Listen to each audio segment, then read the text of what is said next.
कथा प्रारंभ। कौशल प्रदेश, जिसकी स्थापना वैवस्वत मनु ने की थी, पवित्र सरयू नदी के तट पर स्थित है। सुंदर एवं समृद्ध अयोध्या नगरी इस प्रदेश की राजधानी है। वैवस्वत मनु के वंश में अनेक शूरवीर, पराक्रमी, प्रतिभाशाली तथा यशस्वी राजा हुए, जिनमें से राजा दशरथ भी एक थे। राजा दशरथ वेदों के मर्मज्ञ, धर्मप्राण, दयालु, रणकुशल और प्रजापालक थे। उनके राज्य में प्रजा कष्ट रहित, सत्यनिष्ठ एवं ईश्वर भक्त थी।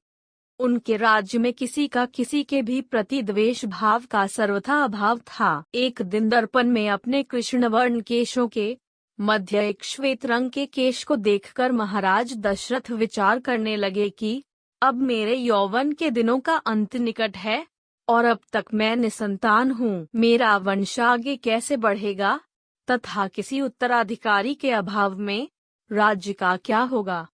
इस प्रकार विचार करके उन्होंने पुत्र प्राप्ति हेतु पुत्रयष्टि यज्ञ करने का संकल्प किया। अपने कुलगुरु वशिष्ठ जी को बुलाकर उन्होंने अपना मंतव्य बताया तथा यज्ञ के लिए उचित विधान बताने की प्रार्थना की। उनके विचारों को उचित तथा युक्तियुक्त जानकर गुरु वशिष्ठ जी बोले, हे राजन, पुत्रयष्टि यज्ञ करने से अवश्य ही आपकी मनोकामना पूर्ण होगी, ऐसा मेरा विश्वास है। अतः आप शीघ्रातिशीघ्र अश्वमेध यज्ञ करने तथा इसके लिए एक सुंदर श्याम कर्ण अश्व छोड़ने की व्यवस्था करें। गुरु वशिष्ठ की मंत्रणा के अनुसार शीघ्र ही महाराज दशरथ ने सरयू नदी के उत्तरी तट पर सुसज्जित एवं अत्यंत मनोरम यज्ञशाला का निर्माण करवाया। मंत्रियों और सेवकों को सारी व्यवस्था करने की आज्ञा दे कर महाराज दशरथ ने रनिवास में जाकर अपनी तीनों रानियों कौशल्या, कैकेयी और सुमित्रा को यह शुभ समाचार सुनाया।